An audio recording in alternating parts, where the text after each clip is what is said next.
오랜 시간 제2의 메시는 전 세계에서 수백 명은 쏟아져 나왔지만 시간이 지나면 거품처럼 사라지곤 했습니다. 한국과 페루의 A매치가 역사상 가장 많은 프랑스 사람이 시청한 경기로 남은 이유는 로마노가 전한 이강인 PSG 이적 보도 때문입니다. 그의 풀타임 경기를 처음 본 파리 팬들의 반응은 충격에 가깝고 가장 인상적인 게시글은 잘가 메시 어서와 이강인이었습니다.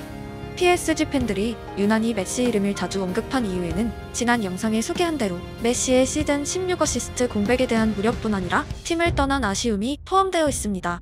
이강인이 메시보다 위대한 축구선수라는 트윗에는 떠난 선수보다 새로운 선수에 대한 애정도 스며 있습니다. 하지만 이 모든 걸 감안해도 피파 랭킹 21위 페루를 상대로 이강인의 드리블은 경이로운 수준이었습니다. 웬만한 선수의 1년치 하이라이트 필름이 한 경기에 담겨있을 정도의 드리블 시도와 성공률, 놀란 PSG 팬들의 반응이 더욱 주목되는 이유는 그들은 네이마르, 메시, 은바페의 경기를 봐온 팀의 팬들이기 때문입니다. 유럽 드리블 성공률 1위라는 수치에 모두 잠기지 않은 이강인의 온더볼 화력은 최고 수준의 눈높이를 가진 축구팬들에게도 충분히 전달되었고 자연스레 메시라는 축구계 정점의 이름을 소환시켰습니다. 잘 알고 있는 그의 테크닉만큼 주목받은 순간은 경기가 패배로 끝난 이후의 표정입니다. 그가 경기에서 얻은 유일한 감정은 패배에 대한 아쉬움이라는 게 화면을 통해 명확하게 전해졌습니다. A매치 패배 순간 가장 침울한 표정을 보여왔던 손흥민이 이강인을 위로하는 장면은 오랜 한국 축구팬들에게 격세지감을 느끼게 했습니다. 마침내 지는 것을 좋아하지 않는 선수가 없다. 대부분의 축구팬과 축구인들은 승부욕이 강한 선수를 좋아합니다.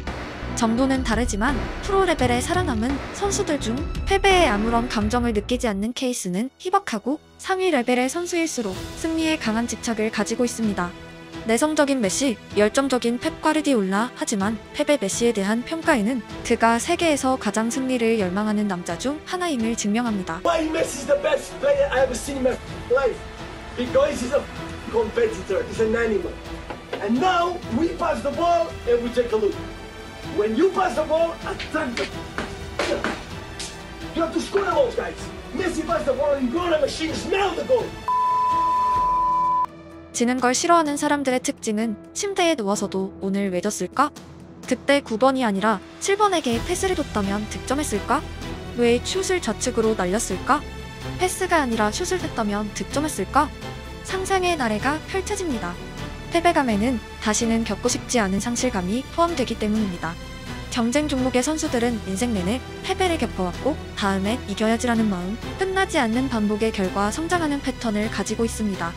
발렌시아에 오랜만에 도착한 이강인의 첫 감정은 아련함, 다음은 언제나처럼 승리에 대한 집착이었습니다.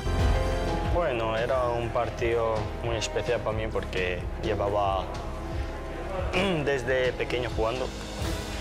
Es como que cuando llegué al aeropuerto notaba como que uno cuando vuelve a su casa, con la sensación esa de cuando la primera vez que llegué a Valencia pasé por aquí, por este aeropuerto, no sé qué, y luego cuando estábamos en hotel íbamos para el estadio, la calle pues lo conocía todo y me parecía muy raro. La sensación era un poco rara de estoy pasando por aquí y tal. Al final yo como llevo 10 años en Valencia, le tengo un cariño súper especial al club, a Valencia, a la ciudad, a la gente, a todos, pero al final yo fui con Mallorca, que era mi equipo, y tuve muchas ganas de ganar. Y bueno, yo creo que empezamos bien ese partido. Encima el primer gol justo hago una buena acción para dar una asistencia a Ángel. Y creo que marcamos el segundo y estaba el partido más o menos controlado. Llegó de casualidad que esa acción justo controlé mal el balón y no lo vi, y cuando ya levanté la pierna pues estaba encima ahí.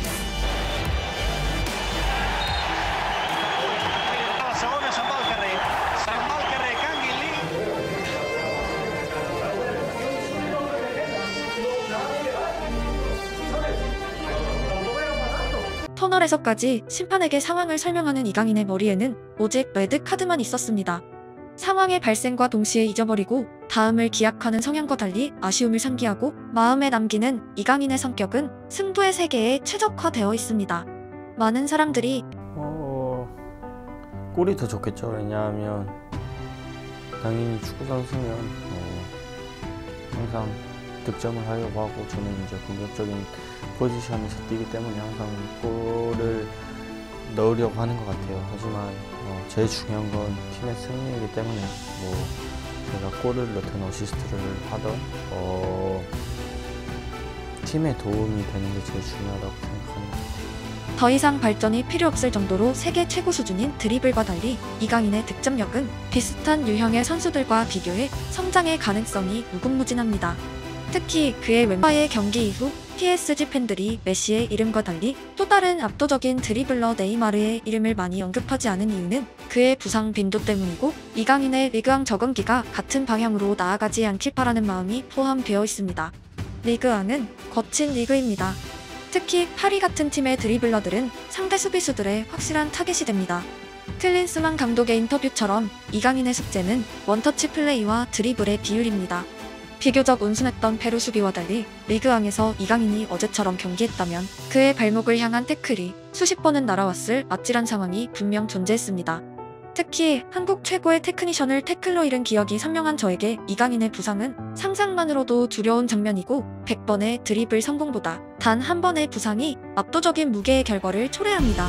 간결한 플레이, 그리고 득점으로 연결되는 단 한 번의 에어리어에서의 드리블이 리그왕에서 부상 없이 살아남을 단순하지만 유일한 선택지입니다. 과거 한국에는 표창의 마라도나라고 불린 선수가 있었습니다. 그의 테크닉은 역대 최고 수준이었습니다. 하지만 안타깝게도 그는 한 번도 월드컵 한국 대표팀의 주역이었던 기억이 없습니다. 수비 라인에서 한 번의 공격으로 연결하거나 역습에서 빠른 발로 측면을 돌파하고 크로스를 올렸던 한국 축구 스타일의 테크니션의 자신감으로 생각했던 많은 사람들은 비로소 그가 대답해온 목표들에 얼마나 진지하게 임해왔는지 느끼기 시작했습니다. 이강인을 비웃는 사람들을 머쓱하게 할 만큼 그는 미래가 아니라 현재가 되어가고 있습니다. 이강인이 메시, 네이마르와 비교가 돼? 이강인은 이게 부족하고 저게 부족해. 챔스 우승? 월드컵 우승? 한국인이 어떻게 그거래? 누군가 빛날 때 전투적으로 그 사람의 가치를 깎아내리는 사람들은 인류 역사에 항상 존재했습니다. 분명한 것은 챔스 우승을 할 거라던 꼬맹이는 챔스 우승을 목표로 하는 팀에 이적이 임박했고, 그 팀의 팬들은 메시의 이름과 이강인을 비교하기 시작했습니다. 꿈은 개인의 선택입니다. 꿈은 없지만 잔잔하게 느끼는 하루하루의 행복도 환산할 수 없을 만큼 소중합니다. 하지만 타인의 꿈을 비웃을 권리는 누구에게도 없습니다.